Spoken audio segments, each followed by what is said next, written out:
Hi guys, welcome back to my channel. My name's Corey J, and if you're new here, I make videos about the artistic journey. In today's video, we're going to learn all about the differences between spray varnish and liquid varnish. And I'm also going to show you how I varnish paintings using both methods. Okay, so first let's talk about why varnish your paintings and what is varnish.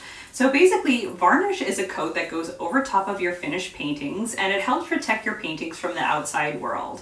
So what it does is it creates a barrier on top of your painting so that if there's any dirt or any dust that falls on your painting, you'll be able to wipe it clean, it'll protect the painting, and also you can get varnish that helps protect the painting from UV rays and light. So that's really important because over time, the rays of the sun, for example, they can tint your painting and lighten the painting over time and just change the properties of the paint and the colors even though it's dry.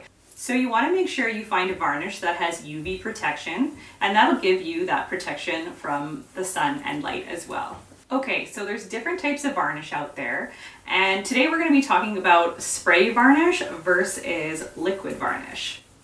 Now, the first thing that we're going to talk about is time. So there's differences between the spray varnish and the liquid varnish, and one of them is application time and then also drying time. So for application time, I find that the spray varnish is much quicker. You just spray on the varnish, wait for it to dry, and then spray on another coat. Now, with the liquid varnish, it does take quite a bit more time to apply because you have to be a little bit more meticulous in your application and you're applying it with a brush. So you want to make sure that you're not making any streaks or weird lines that are going to show up after. And then also you want to do a couple coats with this one as well.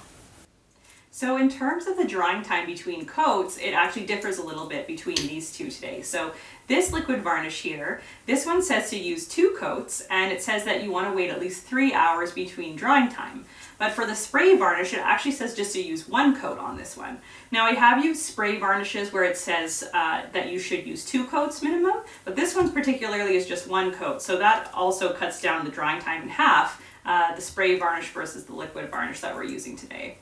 Now also with the spray varnish, the ones that I've used that ask for 2 coats, there's only a 30-minute drying time between those. So this one is quite a bit faster in terms of the fact that you don't have to wait too long between coats if you're even doing a second coat.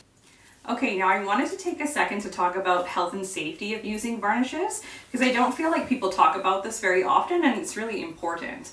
So there's a difference between the health and safety requirements for both of these. So you want to use both of them in a well-ventilated space. You always want to have a window open or a fan going or possibly both.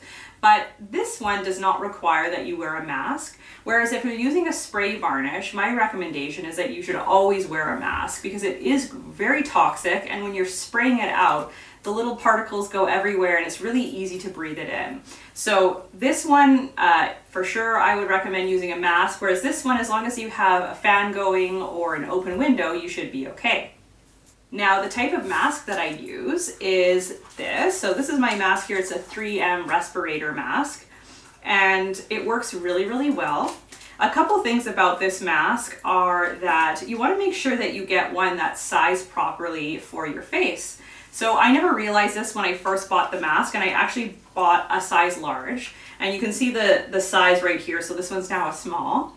But I had posted a picture of me wearing it on Instagram in a size large. I'll pop it up right here so you can see. And someone actually had commented and said, hey, your respirator mask looks way too big for you.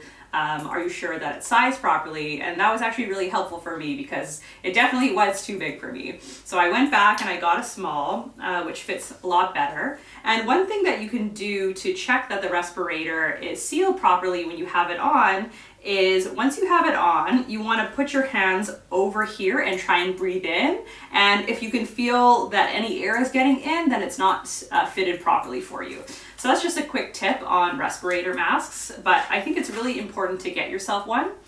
Even if you're doing just regular painting, it's not a bad idea to wear one of these, and especially if you're doing anything like mural painting where you're really up close to the surface, this will be really, really helpful for you and just help protect your lungs and your health. So Not a bad idea to get one of these anyway, but especially if you're using spray varnish, spray paint, or any type of spray aerosol can, 100% I think that you should grab one of these. Okay, now let's talk about supplies.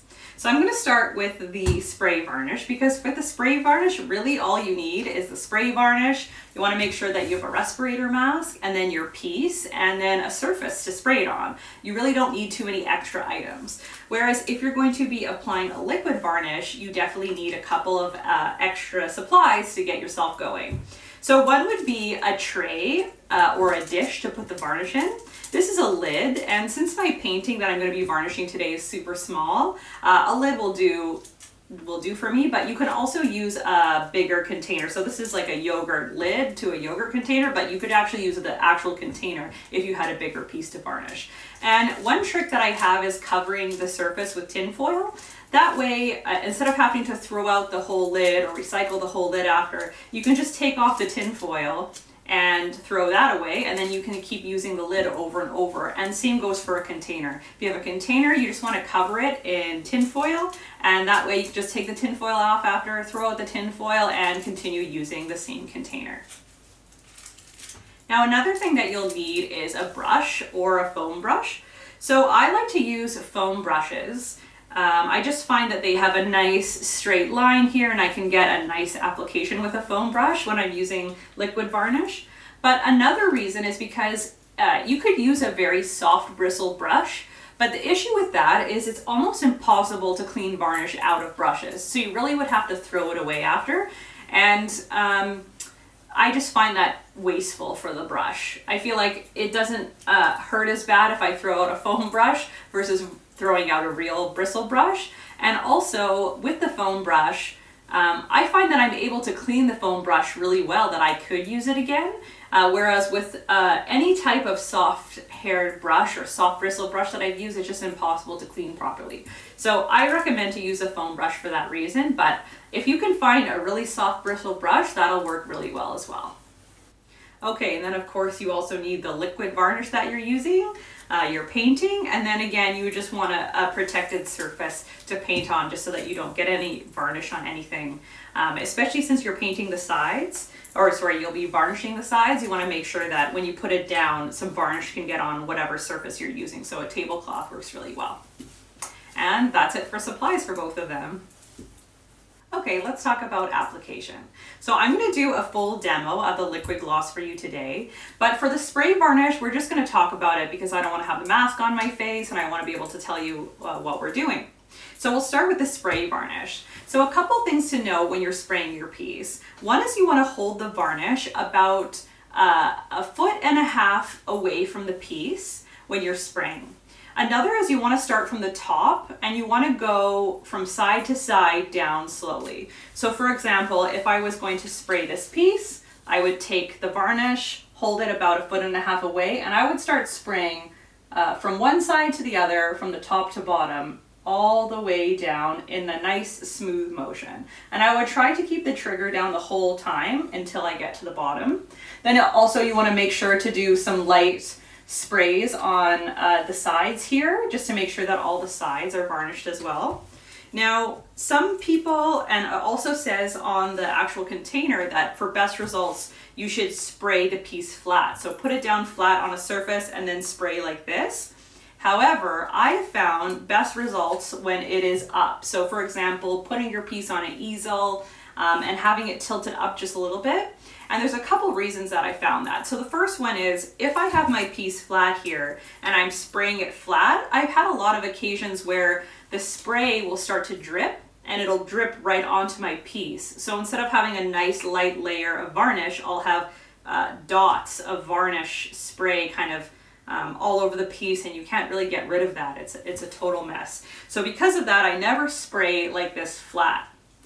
Another reason is, you know, if you were to hold it up like this and then start spraying, a possible issue having it like this way, facing up, is that the varnish could run. However, you should never be spraying so much varnish that it would be like running on the piece. If you want to put that much varnish on, you should wait and have a couple coats. And honestly, you don't need it to be that thick. So I've never had an issue with it running down my piece. So I always keep it tilted up, but I have had issues with it dripping. So that's why I never lay my piece flat. Okay, let's get into the demo of the liquid varnish. Today I'm going to be using the Liquitex satin varnish, and then I also have my foam brush. I'm using a 1-inch foam brush today, but if you are working on a bigger painting, you can use a foam brush that's double the width.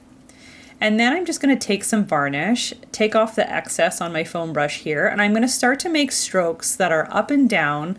I'm going to go up and down a couple times in the same spot, and then I'm going to leave that spot, grab a bit more varnish, and do the same thing right beside it. So a couple of strokes up and down, and then move on to the spot beside it. What you don't want to do is go over the same spot up and down more than just a couple times. And once you do this, as you can see, I just do the same spot a couple times and I keep moving to the side. The varnish starts to dry really, really fast and it'll start to get sticky.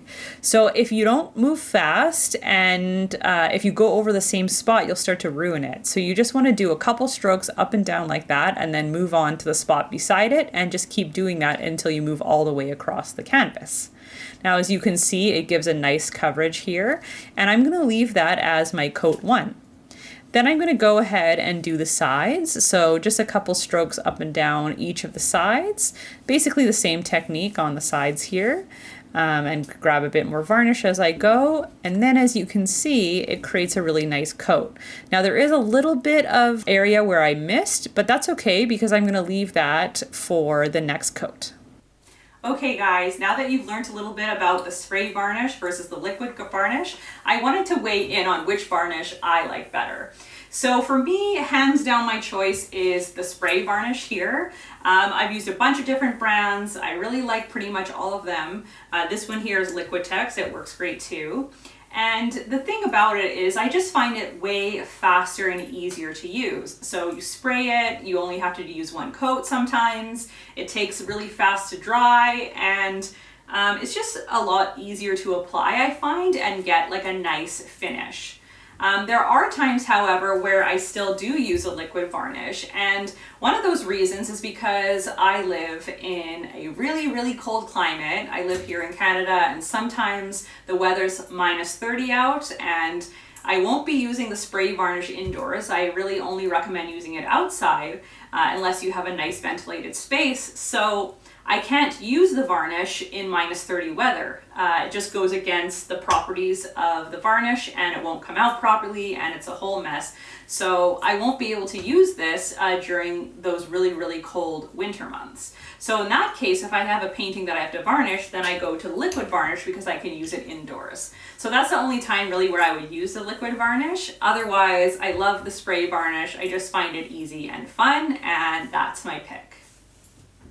Another thing I wanted to mention is that all the varnishes have different coverages and different levels of how permanent they are. So you always want to check the back of each of your varnish just to make sure that it's as opaque as you want or transparent as you want, the finish is gloss or semi-gloss, that kind of thing. You want to make sure that you have the type of finish that you want, as well as how permanent it is. So some varnishes are super permanent and some varnishes are meant to be able to be removed. So you just want to make sure that you have the right type of varnish for your piece. Now, if we look at this one here, for example, this is a matte varnish, so this isn't going to apply any gloss. But I do also really like gloss varnishes as well, so it just depends on what you're working on. And if we look at this one is a satin varnish. So the satin varnish is going to have a little bit more sheen than the matte. And of course, if you were to get a gloss, it would be a lot more shiny. So yeah, just want to make sure that you take a look at the finish of your varnish too when you're selecting one. Now, depending on your piece and what you're working on, you might want to pick a varnish that's more expensive or less expensive. So these varnishes I got from a professional artist store, but if you just want a varnish to quickly varnish your piece and you're just starting out, a really good option is to go and get a varnish just from somewhere like Walmart or somewhere that's less expensive and works within your budget. Okay guys, that's it for today's video. I hope it was helpful and that you learned a little bit about different types of varnishes and it helped you learn about how to apply them and which ones to use for your project. If you like this video, please give me a thumbs up and subscribe. It really helps support my channel, and I'd love to create more content for you that's art related. If you have any requests for videos, please leave them down below in the comments, as well as any questions. I'll try and make sure that I respond to every comment, and otherwise, I'll see you in the next video. Bye.